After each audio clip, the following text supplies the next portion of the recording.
Hello everyone, and welcome to the final newsletter of this term. Last week I had the privilege of attending a gathering of EREA principals and senior leaders from our mainstream schools and flexible learning centres across Australia.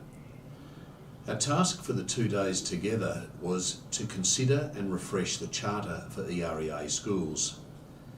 This process commenced earlier in the year with a gathering of student leaders in Ballarat, and it will conclude with an official launch of the updated charter in November. It was clear in the gathering that the 4 touchstones are seen as remaining relevant and important in all of our schools and flexible learning centres, and that they will be retained as the mechanism through which we deliver our vision and mission which flow from the charter. This week we held the first 2 of 10 open day tours of the college. The tours were led by students, with staff stationed at key points to answer any questions that might arise. Some places are still available for tours early next term, and I encourage families with sons in Year 6 to book a tour.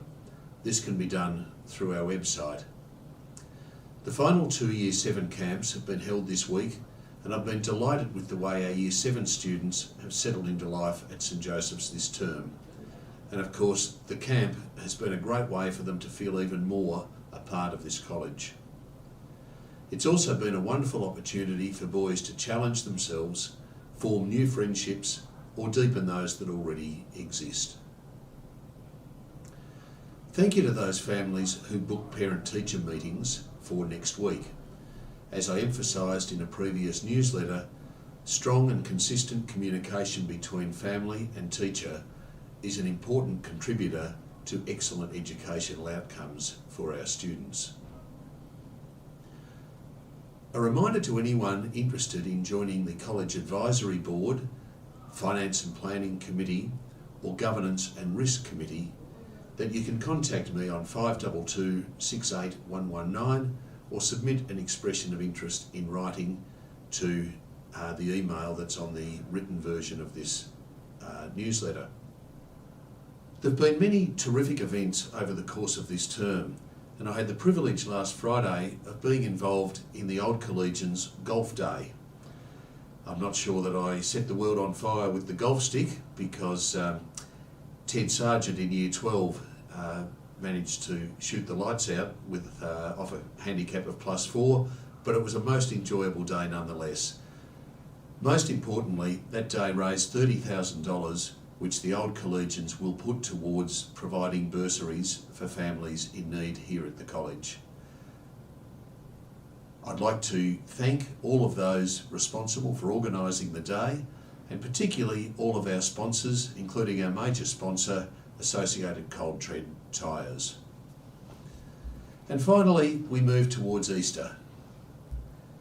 The Easter story has been referred to as the greatest story ever told, and that was the name of a film made of the events of that week, made in 1965.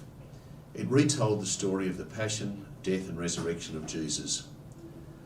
As Christians, we commemorate this event annually during Holy Week, commencing on Palm Sunday, which is this coming Sunday, and culminating with the celebration of the resurrection on Easter Sunday. The story of this week from around 2,000 years ago is the keystone of each of the 4 Gospels, albeit with slight differences in the detail and order of events. They all contain really powerful messages. The importance of forgiveness. Forgive them, Lord, they don't know what they're doing. The value of ritual. Do this in memory of me. And they contain challenging questions.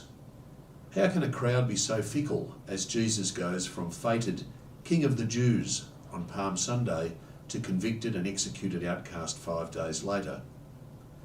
And what, if any, message do we take from the fact that the first witnesses to the resurrection were women?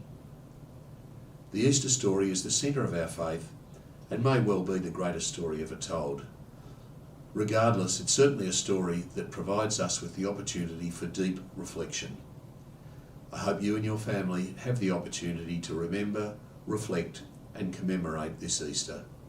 Best wishes to you and your family for a safe and happy holiday break, and I look forward to seeing you back at the start of Term 2. God bless.